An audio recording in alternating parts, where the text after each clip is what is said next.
22 গজের ক্রিকেটে আবারও ফিরছেন সাকিব। যদিও সাকিবের ফেরার কথা ছিল লঙ্কান প্রিমিয়ার লিগ দিয়েই, তবে তার আগেই মাঠের ক্রিকেটে ফেরার সুযোগ হয়েছে সাকিব আল হাসানের। খেলবেন তাও আইপিএলেরই দল, মালিকানাধীন দলের হয়েই। নিউ ইয়র্কের মেজর লিগ খেলতে ইতোমধ্যে অবশ্য দলের সাথে যোগও দিয়েছেন সাকিব আল হাসান। এর আগে আইএল টি-20তে এমআই এমিরেটসের হয়ে খেলেছিলেন সাকিব। এছাড়া মেজর লিগ ক্রিকেটে 2024 সালের আসরে খেলেছিলেন এলএ নাইট রাইডার্সের জার্সিতে। পরের মৌসুমের আগে তাকে ছেড়ে দেয় নাইট রাইডার্স। এবার একই টুর্নামেন্টে বদলি ক্রিকেটার হিসেবে এমআই নিউ ইয়র্কে নাম লেখালেন সাকিব আল হাসান।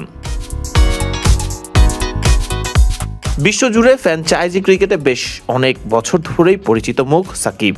আন্তর্জাতিক ক্রিকেট থেকে দূরে আছেন প্রায় 2 বছর হতে চলল।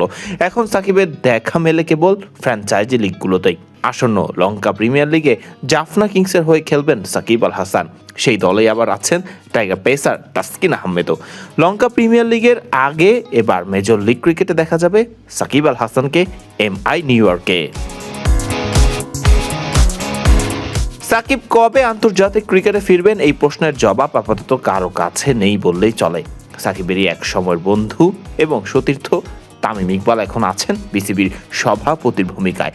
তবে সাকিব থাকছেন মাঠের ক্রিকেটে, ব্যাটিং বোলিং করবেন ক্রিকেটে, এটি দেখতে পেরেও যেন বেশ স্বস্তিতেই আছে সাকিব ভক্তরা।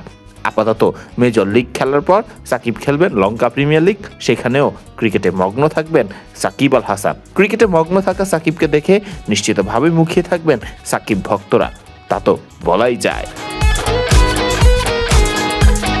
ফারদিন রহমান সকাল, বিডি ক্রিক টাইম।